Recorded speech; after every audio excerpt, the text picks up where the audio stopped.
ਦੇਖਣ ਵਾਲੇ ਦਰਸ਼ਕਾਂ ਨੂੰ ਡਾਕਟਰ ਜਗਜੀਤ ਸਿੰਘ ਵੱਲੋਂ ਵਾਹਿਗੁਰੂ ਜੀ ਕਾ ਖਾਲਸਾ ਵਾਹਿਗੁਰੂ ਜੀ ਕੀ ਫਤਿਹ। ਅਸੀਂ ਇਹ ਚੈਨਲ ਜਿਹੜਾ ਚੱਲ ਰਿਹਾ ਗੁਰਮਤਿ ਸੰਵਾਦ ਦਾ ਔਰ ਕੈਨੇਡੀਅਨ ਸਿੱਖ ਸਟੱਡੀ ਸੈਂਟਰ ਵੱਲੋਂ ਉਹਦੇ ਵਿੱਚ ਸਾਰੇ ਦੇਖਣ ਵਾਲਿਆਂ ਦਾ ਅਤੀ ਧੰਨਵਾਦੀ ਹਾਂ, ਕਿਉਂਕਿ ਉਹ ਸਾਨੂੰ ਸਬਸਕ੍ਰਾਈਬ ਕਰ ਰਿਹਾ ਔਰ ਰੈਗੂਲਰਲੀ ਦੇਖ ਰਿਹਾ। ਸਾਡਾ ਪ੍ਰਕਰਣ ਚੱਲ ਰਿਹਾ ਆਨੰਦ ਸੰਸਕਾਰ ਬਾਰੇ, ਔਰ ਉਹਦੇ ਵਿੱਚ ਅੱਜ ਅਸੀਂ ਤੀਜਾ ਆਨੰਦ ਸੰਸਕਾਰ ਬਾਰੇ ਗੱਲਬਾਤ ਕਰਨ ਜਾ ਰਹੇ ਹਾਂ। ਮੇਰੇ ਨਾਲ ਭਾਈ ਜਸਵੀਰ ਸਿੰਘ ਜੀ ਵੈਂਕੂਵਰ ਤੋਂ ਜੁਆਇਨ ਕਰ ਰਹੇ ਆ। ਭਾਈ ਸਾਹਿਬ, ਤੁਹਾਡਾ ਬਹੁਤ ਬਹੁਤ ਸਵਾਗਤ ਔਰ ਵਾਹਿਗੁਰੂ ਜੀ ਕਾ ਖਾਲਸਾ ਵਾਹਿਗੁਰੂ ਜੀ ਕੀ ਫਤਿਹ। ਸਾਡੀਆਂ ਜਿਹੜੀਆਂ ਪ੍ਰੀਵੀਅਸ ਪਹਿਲੇ ਦੀਆਂ ਬੜੀਆਂ ਵੀਡੀਓਜ਼ ਹੈਗੀਆਂ, ਉਹਦੇ ਵਿੱਚ ਸਾਨੂੰ ਕੁਝ ਦਰਸ਼ਕਾਂ ਨੇ ਕੁਐਸਚਨ ਭੇਜੇ ਆ ਜਿਹੜੇ ਉਹਦੇ ਵਿੱਚੋਂ ਪੈਦਾ ਹੋਏ ਆ। ਮੈਂ ਉਹਨਾਂ ਬਾਰੇ ਪਹਿਲੇ ਗੱਲ ਕਰਨਾ ਚਾਹਾਂਗਾ। ਪਹਿਲਾ ਕੁਐਸਚਨ ਭਾਈ ਸਾਹਿਬ ਸਾਡੇ ਕੋਲ ਜਿਹੜਾ ਆਇਆ ਉਹਦੇ ਬਾਰੇ ਡਿਸਕਸ ਕਰੀਏ ਕਿ ਅਸੀਂ ਪਿਛਲੀ ਵਾਰੀ ਕਿਹਾ ਸੀ ਕਿ ਗੁਰਦੁਆਰਿਆਂ ਵਿੱਚ ਡੈਕੋਰੇਸ਼ਨ ਕੀਤੀ ਜਾਂਦੀ ਆ। ਸੋ ਉਹ ਜਿਹੜੀ ਡੈਕੋਰੇਸ਼ਨ ਹੈ ਉਹਦੇ ਬਾਰੇ ਉਹਨਾਂ ਕਿਹਾ ਜੀ ਸਾਡਾ ਤੇ ਵਿਆਹ ਪਹਿਲੀ ਵਾਰੀ ਹੋ ਰਿਹਾ, ਇੱਕ ਵਾਰੀ ਅਸੀਂ ਕਰਨਾ ਹੁੰਦਾ, ਅਸੀਂ ਕਿਉਂ ਨਾ ਇਹ ਡੈਕੋਰੇਸ਼ਨ ਕਰੀਏ, ਅਸੀਂ ਇਹ ਜ਼ੋਰ ਦੀ ਚੰਗੀ ਤਰੀਕੇ ਨਾਲ ਕਰੀਏ। ਸੋ ਅਸੀਂ ਕਹਿੰਦੇ ਹਾਂ ਕਿ ਸਾਦਗੀ ਵੱਲ ਜਾਈਏ। ਸੋ ਇਹਦੇ ਬਾਰੇ ਥੋੜ੍ਹਾ ਜਿਹਾ ਹੋਰ ਖੋਲ ਕੇ ਦੱਸੋ ਕਿ ਹਾਂਜੀ ਕੀ ਕਰਨਾ ਚਾਹੀਦਾ, ਸਾਦਗੀ ਕਿਉਂ ਸਾਨੂੰ ਹੈ ਤੇ ਕਿਸ ਤਰੀਕੇ ਨਾਲ ਗੁਰਦੁਆਰਿਆਂ 'ਚ ਹੋਣੀ ਚਾਹੀਦੀ ਹੈ। ਦੇਖੋ, ਜਿਹੜੇ ਇੱਥੋਂ ਦੇ ਜਿਹੜੇ ਵੈਸਟਰਨ ਕੰਟਰੀਆਂ 'ਚ ਜਾਂ ਕੁਝ ਹੋਰ ਬਾਹਰਲੀਆਂ ਕੰਟਰੀਆਂ ਵਿੱਚ ਵੀ ਇਹ ਇੱਕ ਚੰਗਾ ਰੁਝਾਨ ਆ ਕਿ ਜਿਹੜੇ ਆਨੰਦ ਆ ਇਹ ਗੁਰਦੁਆਰਾ ਸਾਹਿਬਾਨ ਵਿੱਚ ਹੋ ਰਹੇ ਆ। ਇੱਕ ਚੰਗੀ ਪ੍ਰਪਾਰਟੀ ਆ, ਕਿਉਂਕਿ ਇੰਡੀਆ ਵਿੱਚ ਜਿਹੜਾ ਅੱਜ ਦੇਖ ਰਹੇ ਹਾਂ, ਖਾਸ ਤੌਰ 'ਤੇ ਪੰਜਾਬ ਵਿੱਚ, ਈਵਨ ਪੰਜਾਬ ਤੋਂ ਬਾਹਰ ਵੀ, ਕਿ ਗੁਰਦੁਆਰਾ ਸਾਹਿਬ ਵਿਖੇ ਜਦੋਂ ਆਨੰਦ ਦਾ ਸਮਾਂ ਆਉਂਦਾ ਤਾਂ ਕੇਵਲ ਜਿਹੜੇ ਕੁਝ ਪਰਿਵਾਰ ਆ ਉਹ ਪਰਿਵਾਰ ਹੀ ਗੁਰਦੁਆਰਾ ਸਾਹਿਬ ਜਾਂਦੇ ਆ, ਬਾਕੀ ਸੰਗਤਾਂ ਜਿਹੜੀਆਂ ਉਹ ਹਾਲਾਂ ਵਿੱਚ ਹੀ ਬੈਠੀਆਂ ਰਹਿੰਦੀਆਂ। ਤੋ ਇੱਕ ਕਾਫੀ ਜਿਹੜਾ ਇੰਝ ਆਖੀਏ ਜਿਹੜਾ ਉੱਥੇ ਢਾਂਚਾ ਆਨੰਦ ਦਾ ਉਹ ਬਿਲਕੁਲ ਹੀ ਜਿਹੜਾ ਉਹ ਵਿਗੜ ਚੁੱਕਾ। ਇੱਥੇ ਇੱਕ ਚੰਗਾ ਰੁਝਾਨ ਆ ਕਿ ਸੋ ਫਾਰ ਗੁਰਦੁਆਰਾ ਸਾਹਿਬਾਨ ਵਿੱਚ ਹੀ ਇਹ ਆਨੰਦ ਸੰਸਕਾਰ ਹੋ ਰਿਹਾ। ਪਰ ਦੂਜੇ ਪਾਸੇ ਇਹ ਦੇਖਣ ਸਮਝਣ ਦੀ ਲੋੜ ਆ ਕਿ ਗੁਰਦੁਆਰੇ ਸਾਡੇ ਜੀਵਨ ਜਾਚ ਦੇ ਸੋਮੇ ਆ। ਇੱਥੋਂ ਅਸੀਂ ਸਿੱਖੀ ਦੀ ਜਿਹੜੀ ਜੀਵਨ ਜੁਗਤ ਆ ਉਹ ਸਮਝਣੀ ਆ, ਇੱਥੋਂ ਅਸੀਂ ਉਹ ਟ੍ਰੇਨਿੰਗ ਲੈਣੀ ਆ। ਇੱਥੇ ਉਹ ਸਾਡੇ ਟ੍ਰੇਨਿੰਗ ਦੇ ਵੀ ਸੈਂਟਰ ਸੀ, ਸੋਮੇ ਸੀ।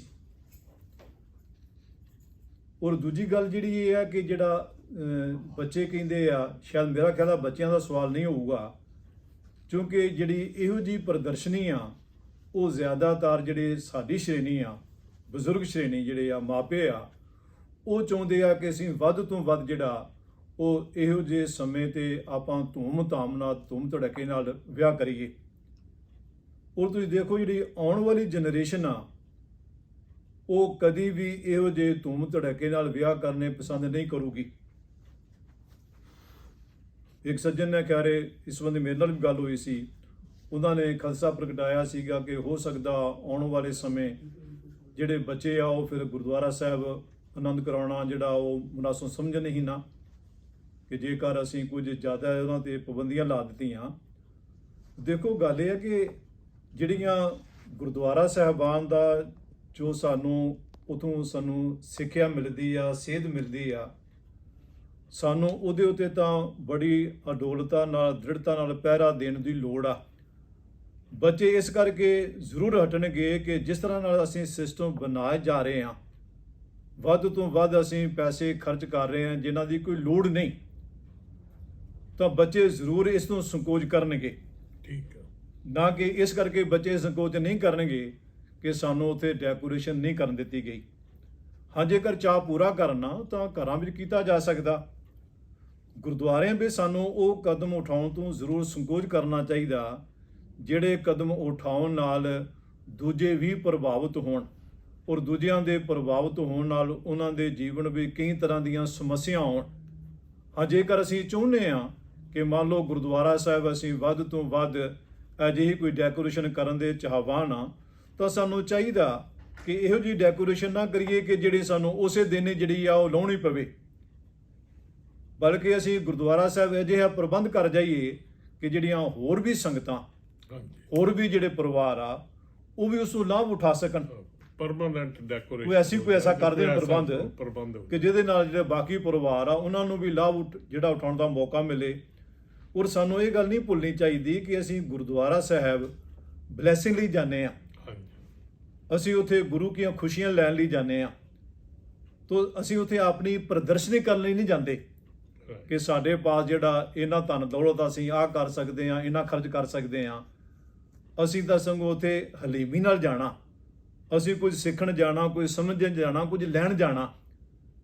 ਔਰ ਇਸ ਦੇ ਨਾਲ ਨਾਲ ਅਸੀਂ ਦੂਜਿਆਂ ਲਈ ਵੀ ਜਿਹੜੇ ਆ ਆਪਣੇ ਇਸ ਉਠਾਏ ਹੋਏ ਕਦਮ ਰਾਹੀਂ ਪੂਰਨੇ ਪਾਉਣੇ ਹੁੰਦੇ ਆ।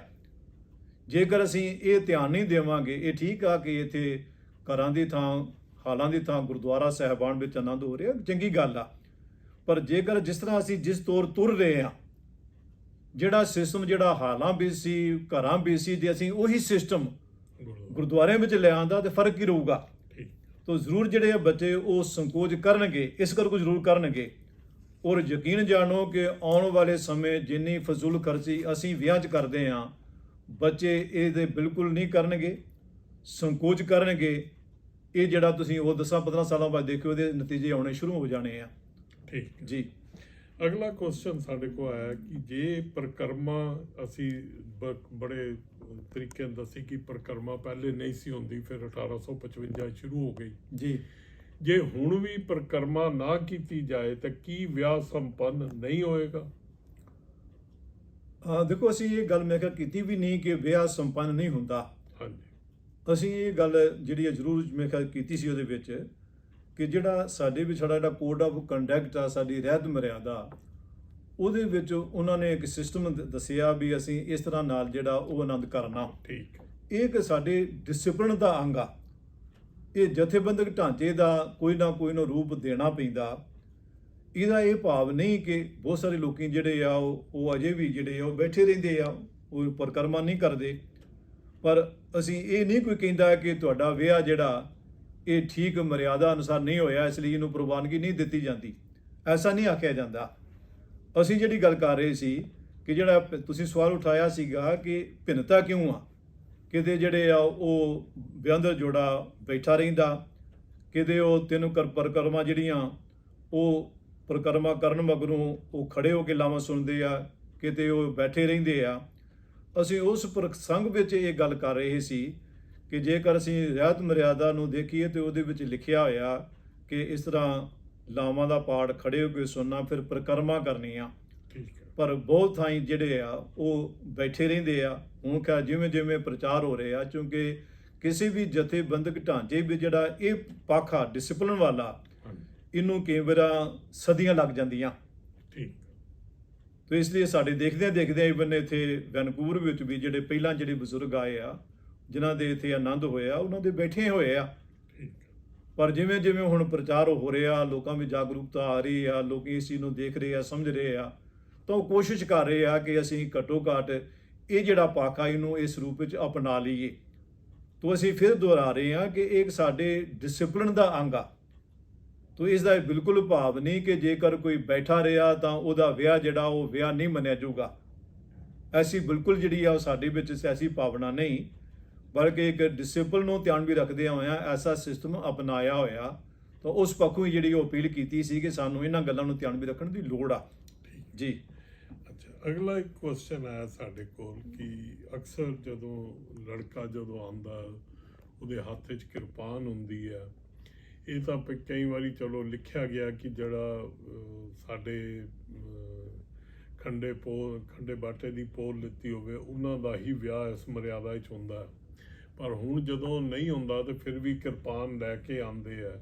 ਹੁਣ ਉਸ ਕਿਰਪਾਨ ਦਾ ਕੀ ਸਿਗਨੀਫੀਕੈਂਸ ਹੈ ਔਰ ਕੀ ਲਿਆਣਾ ਇਹ ਜ਼ਰੂਰੀ ਹੈ ਕਿ ਉਸਦੇ ਹੱਥ ਵਿੱਚ ਕਿਰਪਾਨ ਜ਼ਰੂਰ ਹੋਵੇ? ਦੇਖੋ, ਜਿਹੜੀਆਂ ਆਪਾਂ ਗੱਲ ਕੀਤੀ ਸੀ ਪਹਿਲਾਂ ਵੀ, ਸ਼ਾਇਦ ਦੂਜਾ ਐਪੀਸੋਡ ਸੀਗਾ, ਕਿ ਵਿਆਹ ਵਿੱਚ ਜਿਹੜੀਆਂ 3 ਰੀਤਾਂ ਦੇਖਣ ਨੂੰ ਆਉਂਦੀਆਂ, ਕੁਲ ਰੀਤ, ਲੋਕ ਰੀਤ ਅਤੇ ਧਾਰਮਿਕ ਰੀਤ। ਹਾਂਜੀ, ਅਸੀਂ ਕੀਤੀ ਹੈ ਗੱਲ ਇਸ ਬਾਰੇ। ਹਾਂਜੀ। ਤੇ ਇਹ ਜਿਹੜੀ ਕਿਰਪਾਨ ਫੜ ਕੇ ਆਉਣ ਦੀ ਗੱਲ ਆ, ਇਹ ਸਾਡੇ ਵਿੱਚ ਹੀ ਨਹੀਂ, ਈਵਨ ਹਿੰਦੂਆਂ ਵਿੱਚ ਵੀ ਕਈ ਥਾਂ ਜਿਹੜੀ ਆ ਉਹ ਪ੍ਰਚਲਿਤ ਆ, ਸਾਰੀਆਂ ਥਾਵਾਂ ਤੇ ਨਹੀਂ, ਪਰ ਕੁਝ ਸੂਬਿਆਂ ਵਿੱਚ, ਈਵਨ ਪੰਜਾਬ ਵਿੱਚ ਨਾਲ ਲੱਗਦੇ ਜਿਹੜੇ ਸੂਬੇ ਉਹਨਾਂ ਵਿੱਚ ਵੀ ਇਹ ਤੁਹਾਨੂੰ ਦੇਖਣ ਨੂੰ ਮਿਲੂਗਾ, ਰਾਜਪੂਤਾਨੇ ਵਿੱਚ ਮਿਲੂਗਾ ਕਿ ਜਿਹੜਾ ਲੜਕਾ ਉਹਦੇ ਹੱਥ ਵੀ ਤਲਵਾਰ ਉਹਨਾਂ ਫੜੀ ਹੁੰਦੀ ਆ।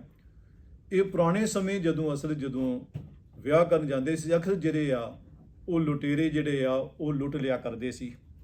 ਕਈ ਵਾਰਾਂ ਜਿਹੜੀ ਉਹ ਨਵ-ਵਿਆਹੀ ਬੱਚੀ ਆ ਉਹਦਾ ਗਹਿਣਾ ਗੱਟਾ ਨਹੀਂ ਬਲਕਿ ਉਹਨੂੰ ਵੀ ਚੁੱਕ ਕੇ ਲੈ ਜਾਂਦੇ ਸੀ। ਤੋ ਉਸ ਸਮੇਂ ਜਨੇਤ ਜਿਹੜੀ ਆ ਉਹਨਾਂ ਪਾਸ ਵੀ ਹਥਿਆਰ ਹੁੰਦੇ ਸੀਗੇ। ਤੋ ਜਿਹੜਾ ਬਰਖੁਰਦਾਰ ਆ ਉਹਦੇ ਕੋਲ ਵੀ ਤਲਵਾਰ ਹੁੰਦੀ ਸੀ। ਉਸ ਸਮੇਂ ਇਹ ਜ਼ਰੂਰੀ ਸੀਗਾ ਇਹ ਸਵੈ ਰੱਖਿਆ ਲਈ, ਈਵਨ ਸਿੱਖਾਂ ਵਿੱਚ ਨਹੀਂ ਬਲਕਿ ਦੂਜਿਆਂ ਵਿੱਚ ਵੀ ਸੀ। ਤੋ ਜਿਸ ਤਰ੍ਹਾਂ ਤੁਸੀਂ ਮੈਂਸ਼ਨ ਕੀਤਾ ਕਿ ਕਿਰਪਾਨ ਜਿਹੜੀ ਆ ਸਾਡੇ 5 ਕਕਾਰਾਂ ਵਿੱਚੋਂ ਇੱਕ ਕਕਾਰ ਆ, ਪਰ ਜਿਹੜੀ ਅੱਜ ਦੀ ਗੱਲ ਜਿਹੜੀ ਆ ਉਹ ਜਿਹੜੀ ਸਥਿਤੀ ਐਸੀ ਸਥਿਤੀ ਨਹੀਂ ਕਿ ਕੋਈ ਲੁਟੇਰਾ ਆ ਕੇ ਲੁੱਟ ਜਾਊਗਾ ਜਾਂ ਉੱਥੇ ਸਵੈ ਰੱਖਿਆ ਦੀ ਕੋਈ ਸਮੱਸਿਆ ਸਾਨੂੰ ਆ ਰਹੀ ਆ। ਪਰ ਕਿਉਂਕਿ ਉਹ ਜਿਹੜੀ ਪੁਰਾਣੀ ਤੁਰੀ ਆ ਰਹੀ ਰੀਤ ਆ, ਉਹੀ ਰੀਤ ਜਿਹੜੀ ਆ ਇਸੇ ਰੂਪ ਵਿੱਚ ਇਸ ਨੂੰ ਇਸ ਲਈ ਰਹਿਤ ਮਰਿਆਦਾ ਵਿੱਚ ਇਹਦਾ ਕੋਈ ਜ਼ਿਕਰ ਨਹੀਂ। ਤੁਸੀਂ ਸਿੱਖ ਰਹਿਤ ਮਰਿਆਦਾ ਪੜ੍ਹੋਗੇ, ਹਾਂਜੀ, ਉਹਦੇ ਵਿੱਚ ਇਸ ਗੱਲ ਦਾ ਕੋਈ ਜ਼ਿਕਰ ਨਹੀਂ ਕੀਤਾ ਹੋਇਆ ਕਿ ਜਿਹੜੀ ਆ ਵਿਆਹੁੰਦੜ ਬੱਚਾ ਜਿਹੜਾ ਬਰਖੁਰਦਾਰ ਆ ਉਹਦੇ ਕੋਲ ਜਿਹੜੀ ਆ ਉਹ ਕਿਰਪਾਨ ਹੋਵੇ ਤਾਂ ਹੀ ਉਹ ਵਿਆਹਣ ਲਈ ਜਾ ਸਕਦਾ, ਤਾਂ ਹੀ ਜਿਹੜੀ ਉਹਦੀਆਂ ਲਾਵਾਂ ਹੋ ਸਕਦੀਆਂ। ਐਸਾ ਸਿੱਖ ਮਰਿਆਦਾ ਵਿੱਚ ਕੋਈ ਜ਼ਿਕਰ ਨਹੀਂ ਕੀਤਾ ਹੋਇਆ, ਬਲਕਿ ਕਿਸੇ ਵਿੱਚ ਵੀ ਸਾਡੇ ਹੋਰ ਵੀ ਕਿਤੇ ਵਿੰਗੇ ਟੇਢੇ ਢੰਗ ਨਾਲ ਵੀ ਇਸ ਗੱਲ ਦਾ ਤੁਹਾਨੂੰ ਜ਼ਿਕਰ ਨਹੀਂ ਮਿਲੂਗਾ ਕਿ ਜਿਹੜਾ ਬੱਚਾ ਵਿਆਹੁਣ ਜਾ ਰਿਹਾ ਜੇਕਰ ਉਹਦੇ ਹੱਥ ਵਿੱਚ ਕਿਰਪਾਨ ਨਹੀਂ ਤਾਂ ਉਹਦੀਆਂ ਲਾਵਾਂ ਨਹੀਂ ਹੋ ਸਕਦੀਆਂ। ਤੋ ਇਸ ਲਈ ਉਹ ਜਿਹੜੀ ਪੁਰਾਣੀ ਰੀਤ ਆ, ਔਰ ਇਸ ਤੋਂ ਇਲਾਵਾ ਕਈਆਂ ਵੀ ਸੀਗਾ ਕਿ ਉਹ ਲੋਹਾ ਜਿਹੜਾ ਖਾਸ ਤੌਰ ਤੇ ਮੰਨਦੇ ਆ ਕਿ ਜਿਹੜੀਆਂ ਇਹਦੀਆਂ ਬਲਾਵਾਂ ਜਿਹੜੀਆਂ ਬਦਰੂਆਂ ਉਹ ਇਸ ਤੋਂ ਦੂਰ ਰਹਿੰਦੀਆਂ, ਨੇੜੇ ਨਹੀਂ ਆਉਂਦੀਆਂ। ਤੋ ਕਈਆਂ ਵਿੱਚ ਇਹ ਵਹਿਮ ਪ੍ਰਸਤੀ ਦਾ ਵੀ ਕਾਰਨ ਸੀ। ਇਸ ਵਹਿਮ ਕਾਰਨ ਵੀ ਤੁਸੀਂ ਆਮ ਦੇਖੋਗੇ ਛੋਟੇ ਬੱਚੇ ਹੁੰਦੇ ਨਾ, ਉਹਨਾਂ ਦੇ ਸਿਰਹਾਣੇ ਚਾਕੂ, ਛੋਟੀ ਕਿਰਪਾਨ ਜਾਂ ਹੋਰ ਕੋਈ ਚੀਜ਼ ਇਹ ਜੋ ਵੀ ਮਾਵਾਂ ਰੱਖ ਦਿੰਦੀਆਂ। ਉਹਦਾ ਕਾਰਨ ਹੈ ਉਹਨਾਂ ਦਾ ਵਿਸ਼ਵਾਸ ਆ ਕਿ ਇਸ ਨਾਲ ਜਿਹੜੀਆਂ ਬਦਰੂਹਾਂ ਉਹ ਉਹਨਾਂ ਬੱਚਿਆਂ ਦੇ ਨੇੜੇ ਨਹੀਂ ਆਉਂਦੀਆਂ। ਤੋ ਕਈਆਂ ਵਿੱਚ ਇਹ ਭਾਵਨਾ ਵੀ ਸੀ, ਸਹਿਜੇ ਸਹਿਜੇ ਕਿਰਪਾਨ ਦਾ ਰੂਪ ਧਾਰਨ ਕਰ ਗਈ, ਪਰ ਮੁੱਖ ਰੂਪ ਜਿਹੜਾ ਇਹਦਾ ਸੀਗਾ ਉਹ ਸਵੈ ਰੱਖਿਆ ਦਾ ਸੀਗਾ, ਬਚਾਓ ਪੱਖ ਦਾ ਸੀਗਾ। ਹੋਰ ਇਹਦਾ ਕੋਈ ਜਿਹੜਾ ਸਾਡੇ ਵਿੱਚ ਘੱਟੋ ਘੱਟ ਸਾਡੇ ਵਿੱਚ ਐਸਾ ਕੋਈ ਵਿਸ਼ਵਾਸ ਨਹੀਂ। ਜੇ ਤੁਸੀਂ ਗੱਲ ਕੀਤੀ ਆ ਕਿ ਠੀਕ ਆ, ਕਈ ਵਾਰ ਜਿਹੜੇ ਬੱਚੇ ਆ ਈਵਨ ਸਾਡੇ ਆਪਣੇ ਸਿੱਖ ਪਰਿਵਾਰਾਂ ਦੇ ਬੱਚੇ ਆ, ਉਹਨਾਂ ਨੂੰ ਕਿਰਪਾਨ ਜਿਹੜੀ ਆ ਉਹ ਜ਼ਰੂਰ ਫੜਾਈ ਹੁੰਦੀ ਆ, ਉਹਨਾਂ ਨੂੰ ਇਹ ਵੀ ਨਹੀਂ ਪਤਾ ਕਿਰਪਾਨ ਕਿਹੜੇ ਪਾਸੋਂ ਫੜੀ ਦੀ ਆ। ਤੋ ਚੰਗਾ ਹੈ ਜੇ ਫੜਾਉਣੀ ਹੈ ਤੇ ਘੱਟੋ ਘੱਟ ਉਹਨੂੰ ਦੱਸਿਆ ਜਾਏ ਕਿ ਭਾਈ ਕਿਰਪਾਨ ਜਿਹੜੀ ਆ ਉਹ ਇੰਜ ਫੜੀ ਦੀ ਆ। ਉੱਥੇ ਵਿਚਾਰੇ ਉਹ ਕਨਫਿਊਜ਼ ਹੋ ਜਾਂਦੇ ਆ, ਖਾਸ ਤੌਰ ਤੇ ਕਿਵੇਂ ਜਦੋਂ ਲਾਵਾਂ ਲੈਂਦੇ ਆ ਉਸ ਸਮੇਂ ਕਿ ਉਹਨਾਂ ਨੂੰ ਪਤਾ ਲੱਗਦਾ ਇਹਨੂੰ ਥੱਲੇ ਰੱਖੀਏ ਜਾਂ ਹੱਥ ਕੇ ਫੜ ਕੇ ਰੱਖੀਏ। ਤੋ ਇਹ ਚੰਗਾ ਕਿ ਇਹ ਗੱਲਾਂ ਜਿਹੜੀਆਂ ਪਹਿਲਾਂ ਦੱਸੀਆਂ ਜਾਣ। ਪਰ ਮੈਂ ਸ਼ਬਦ ਫਿਰ ਦੁਹਰਾ ਰਿਹਾ ਕਿ ਰਹਿਤ ਮਰਿਆਦਾ ਵਿੱਚ ਇਹਦਾ ਕੋਈ ਜ਼ਿਕਰ ਨਹੀਂ ਕੀਤਾ ਹੋਇਆ ਕਿ ਜ਼ਰੂਰ ਜਿਹੜੀ ਆ ਉਹ ਉਸ ਸਮੇਂ ਲਾੜੇ ਕੋਲ ਜਿਹੜਾ ਵਿਆਹੁੰਦੜ ਬੱਚਾ ਉਹਦੇ ਕੋਲ ਕਿਰਪਾਨ ਜ਼ਰੂਰ ਹੱਥ ਵਿੱਚ ਹੋਵੇ। ਠੀਕ ਜੀ। ਅਗਲਾ ਸਵਾਲ ਸਾਡੇ ਕੋਲ ਇੱਕ ਆਇਆ, ਬੜਾ ਇੰਟਰਸਟਿੰਗ ਸਵਾਲ ਹੈ ਕਿ ਕੀ ਲਾਵਾਂ ਦਾ ਕੋਈ ਵਕਤ ਹੈ? ਕਈ ਕਹਿੰਦੇ ਆ ਜੀ ਬਿਲਕੁਲ ਐਨ ਅੰਮ੍ਰਿਤ ਵੇਲੇ ਹੋ ਜਾਣੀਆਂ ਚਾਹੀਦੀਆਂ, ਕੋਈ ਕਹਿੰਦਾ ਜੀ 12 ਵਜੇ ਤੋਂ ਪਹਿਲਾਂ ਪਹਿਲਾਂ ਹੋ ਜਾਣੀਆਂ ਚਾਹੀਦੀਆਂ। ਇਹ ਜਿਹੜਾ ਇੱਕ ਵਹਿਮ ਹੈ ਸਾਡੇ ਵਿੱਚ, ਜਾਂ ਇਹ ਵਹਿਮ ਹੈ ਜਾਂ ਕੋਈ ਇਹਦਾ ਪਾਰਟਿਕੂਲਰ ਟਾਈਮ ਹੈ ਜਾਂ ਬਾਣੀ ਦਾ ਕੋਈ ਟਾਈਮ ਹੈ, ਇਹ ਇਸ ਦੇ ਬਾਰੇ ਗੱਲ ਕਰੋ ਜੀ। ਇਹ ਬਾਰੇ ਕੁਐਸਚਨ ਹੈ ਸਾਡੇ ਕੋਲ। ਦੇਖੋ ਜਿਹੜੇ ਪੁਰਾਣੇ ਸਮੇਂ ਸੀਗੇ ਉਦੋਂ ਮੌਸੂਲ ਜਿਹੜੀਆਂ ਜਨੇਤਾਂ ਸੀਗੀਆਂ ਉਹ ਰਾਤ ਜਾ ਕੇ ਠਹਿਰਦੀਆਂ ਸੀਗੀਆਂ। ਹਾਂਜੀ, ਰਾਤ, ਇੱਕ ਰਾਤ, 2 ਰਾਤਾਂ ਠਹਿਰਦੀਆਂ ਸੀਗੀਆਂ। ਤਾਂ ਮੋਸਟਲੀ ਜਿਹੜੇ ਆਨੰਦ ਆ ਉਹ ਅੰਮ੍ਰਿਤ ਵੇਲੇ ਆਸਾ ਕੀ ਬਾਤ ਦਾ ਕੀਰਤਨ ਹੁੰਦਾ ਸੀਗਾ, ਉਦੋਂ ਬਾਅਦ ਜਿਹੜੀਆਂ ਉਹ ਲਾਵਾਂ ਦਿੱਤੀਆਂ ਜਾਂਦੀਆਂ ਸੀਗੀਆਂ। ਸਮੇਂ ਨਾਲ ਕਿਵੇਂ ਤੁਸੀਂ ਵੀ ਸਮਾਂ ਜ਼ਰੂਰ ਦੇਖਿਆ ਹੋਊਗਾ, ਹਾਂਜੀ, ਪਰ ਸਮਾਂ ਜਿਹੜਾ ਬੜਾ ਚੇਂਜ ਹੋ ਗਿਆ। ਹੁਣ ਜਿਹੜੀਆਂ ਭਾਵੇਂ ਦੂਰ ਵੀ ਜਿਹੜੇ ਲੋਕ ਰਹਿੰਦੇ ਆ ਉਹ ਜੇਕਰ 5-6 ਘੰਟੇ ਦਾ ਸਫ਼ਰ ਤੈਅ ਕਰਕੇ ਵੀ ਜਾਣ ਤਾਂ ਵੀ ਉਹ ਸ਼ਾਮੀ ਵਾਪਸ ਮੁੜ ਆਉਂਦੇ ਆ। ਹੁਣ ਜਿਹੜੀ ਉਹ ਠਹਿਰਾਓ ਵਾਲੀ ਗੱਲ ਜਿਹੜੀ ਹੈ ਨਹੀਂ। ਦੇਖੋ ਇਹਦੇ ਵਿੱਚ ਜਿਹੜੀ ਗੱਲ ਸੀ, ਹੁਣ ਜਿਹੜਾ ਸਮਾਂ ਬਦਲਣ ਕਰਕੇ ਮੋਸਟਲੀ ਜਿਹੜੇ ਕੈਮਰਾ ਜੰਜ ਜਿਹੜੀ ਪਹੁੰਚਦੀ 12 ਵਜੇ ਆ, ਤਾਂ ਸੁਭਾਵਕ ਆ ਕਿ ਜਿਹੜਾ ਉਹ ਨਾਸ਼ਤਾ ਪਾਣੀ ਕਰਨ ਉਪਰੰਤ ਜਿਹੜਾ 12-1 ਤੇ ਵੱਜ ਹੀ ਜਾਂਦਾ। ਪਰ ਕਈਆਂ ਦੇ ਦਿਮਾਗ ਵਿੱਚ ਇਹ ਗੱਲ ਬੈਠ ਗਈ ਕਿ ਸ਼ਾਇਦ 12 ਵਜੇ ਤੋਂ ਪਹਿਲਾਂ ਪਹਿਲਾਂ ਹੀ ਲਾਵਾਂ ਹੋਣੀਆਂ ਜ਼ਰੂਰੀ ਆ। ਸਾਡੇ ਵਿੱਚ ਐਸਾ ਕੋਈ ਵਹਿਮ ਨਹੀਂ, ਪਰ ਇਹਦੇ ਇੱਕ ਪੱਖ ਹੋਰ ਵਿਚਾਰਨ ਵਾਲਾ ਕਿ ਅਸੀਂ ਇਸ ਵਹਿਮ ਤੋਂ ਭਾਵੇਂ ਅਸੀਂ ਮੁਕਤ ਹੋ ਗਏ ਪਰ ਅਸੀਂ ਸਮੇਂ ਦੇ ਪਾਬੰਦ ਨਹੀਂ ਰਹੇ। ਈਵਨ ਇੱਥੇ ਵੀ ਔਰ ਇੰਡੀਆ ਵਿੱਚ ਤਾਂ ਆਮ ਹੀ ਆ ਕਿ ਵਿਆਹ ਦਾ ਸਮਾਂ ਜਿਹੜਾ ਉਹ 10 ਵਜੇ ਦਿੱਤਾ ਹੁੰਦਾ ਤੇ 1-2 ਵਜੇ ਵੱਜ ਜਾਂਦੇ ਆ। ਜਿਹੜੇ ਗੁਰਦੁਆਰਾ ਸਾਹਿਬਾਨ ਵਿੱਚ ਜਿਹੜੇ ਸੰਬੰਧਿਤ ਸੱਜਣ ਹੁੰਦੇ ਆ, ਚਾਹੇ ਉਹ ਰਾਗੀ ਸਾਹਿਬਾਨ ਆ, ਗ੍ਰੰਥੀ ਸਾਹਿਬਾਨ ਆ ਜਾਂ ਹੋਰ ਸੇਵਾਵਾਂ ਨਿਭਾਉਣ ਵਾਲੇ, ਉਹ ਕਈ ਵਾਰ 4-4 5-5 ਘੰਟੇ ਉਡੀਕ ਕਰਦੇ ਰਹਿੰਦੇ ਆ ਸਾਡੇ ਵਿੱਚ ਪਾਬੰਦੀ ਨਹੀਂ ਰਹੀ। ਤਾਂ ਸ਼ਾਇਦ ਹੋ ਸਕਦਾ ਜਿਨ੍ਹਾਂ ਲੋਕਾਂ ਨੇ ਇਹ ਗੱਲ ਤੋਰੀ ਹੋਵੇ ਉਹਨਾਂ ਦੇ ਦਿਮਾਗ ਵਿੱਚ ਇਹੀ ਹੋਵੇ ਘੱਟੋ ਘੱਟ ਲੋਕੀ ਸਮੇਂ ਦੇ ਪਾਬੰਦ ਰਹਿ ਕੇ ਸਮੇਂ ਸਿਰ ਜਿਹੜੇ ਆ ਉਹ ਕਾਰਜ ਪੂਰਾ ਕਰ ਲੈਣ। ਪਰ ਜਦੋਂ ਉਹਨੂੰ ਵਹਿਮ ਪ੍ਰਸਤੀ ਚ ਲੈ ਲਿਆ ਗਿਆ, ਇੱਕ ਵਹਿਮ ਬਣਾ ਲਿਆ ਗਿਆ, ਤਾਂ ਸਾਡੇ ਵਿੱਚ ਵਹਿਮ ਦਾ ਕੋਈ ਵੀ ਰੂਪ ਜਿਹੜਾ ਉਹ ਪ੍ਰਵਾਨ ਨਹੀਂ ਕੀਤਾ ਗਿਆ।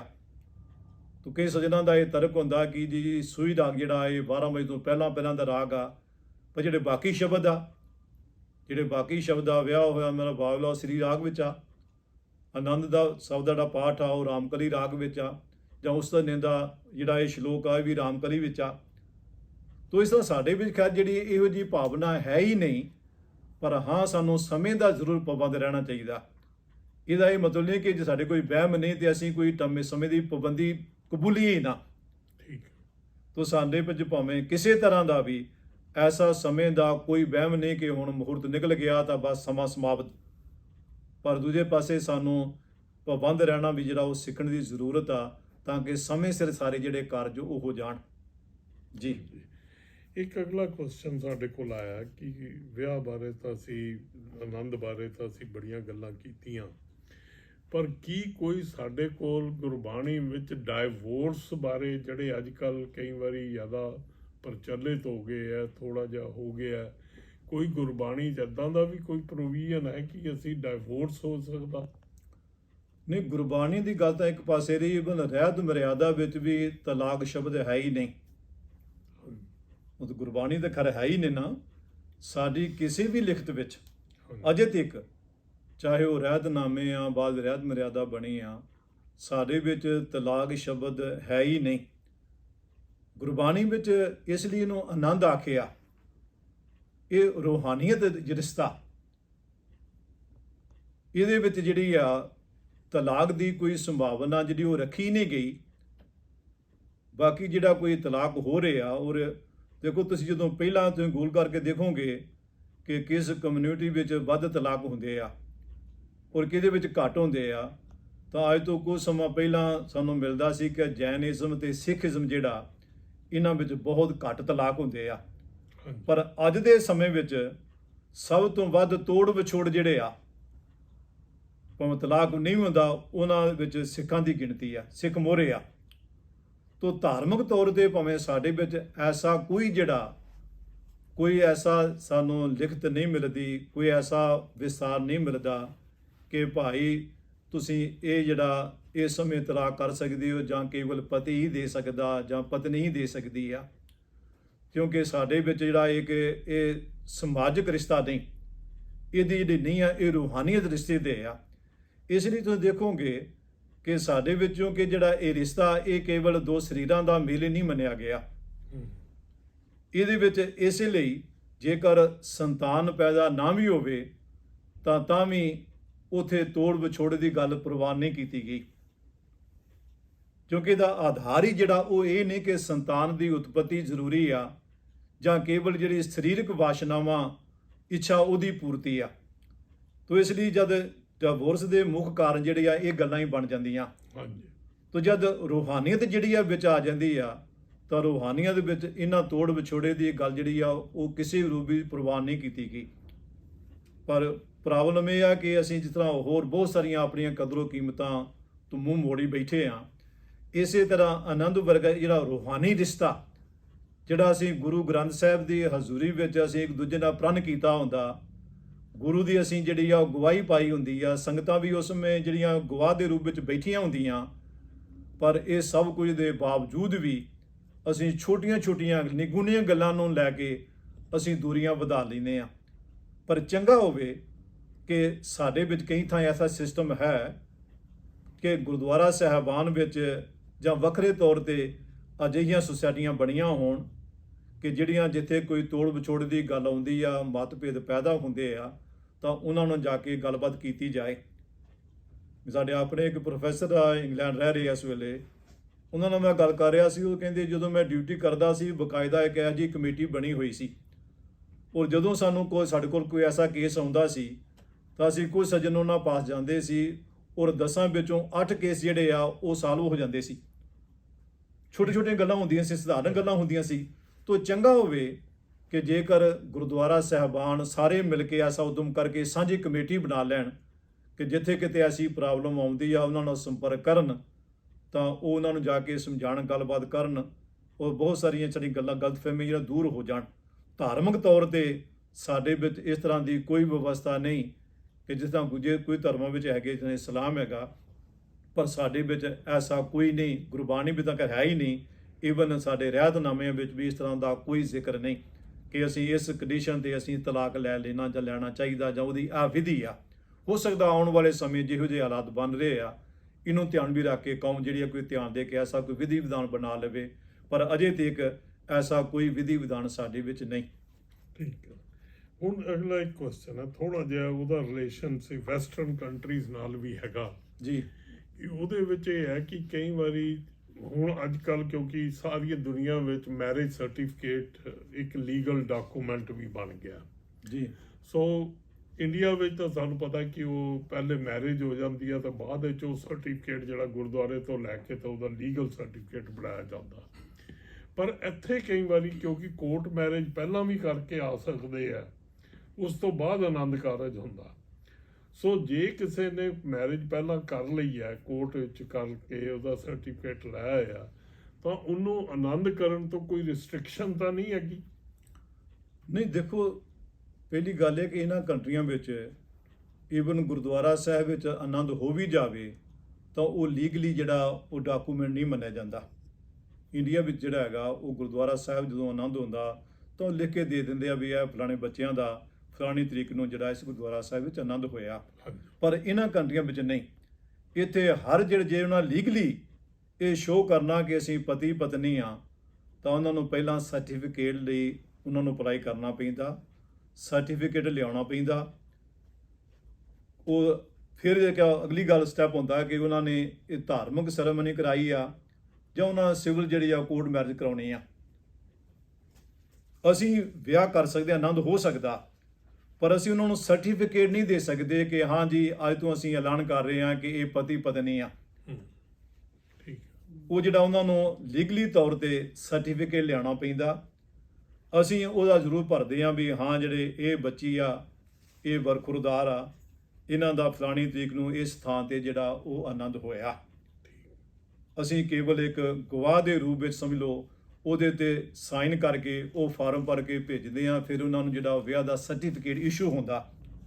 ਪਰ ਗੁਰਦੁਆਰੇ ਵਿੱਚ ਜਿਹੜਾ ਅਸੀਂ ਉਹਨਾਂ ਦਾ ਆਨੰਦ ਜਿਹੜਾ ਉਹ ਭਾਵੇਂ ਨਾ ਲਿਆਉਣ, ਅਸੀਂ ਆਨੰਦ ਤੇ ਕਰਾ ਸਕਦੇ ਹਾਂ, ਪਰ ਅਸੀਂ ਉਹਨਾਂ ਨੂੰ ਸਰਟੀਫਿਕੇਟ ਨਹੀਂ ਦੇ ਸਕਦੇ। ਇਸ ਲਈ ਜਿਹੜੇ ਕਈ ਹੈਗੇ ਆ ਕਿ ਉਹ ਕੋਰਟ ਮੈਰਿਜ ਕਰਾ ਲੈਂਦੇ ਆ, ਕਈ ਕਾਰਨ ਆ, ਪਰ ਉਹ ਫਿਰ ਜਾ ਕੇ ਗੁਰਦੁਆਰਾ ਸਾਹਿਬ ਆਉਂਦੇ ਆ।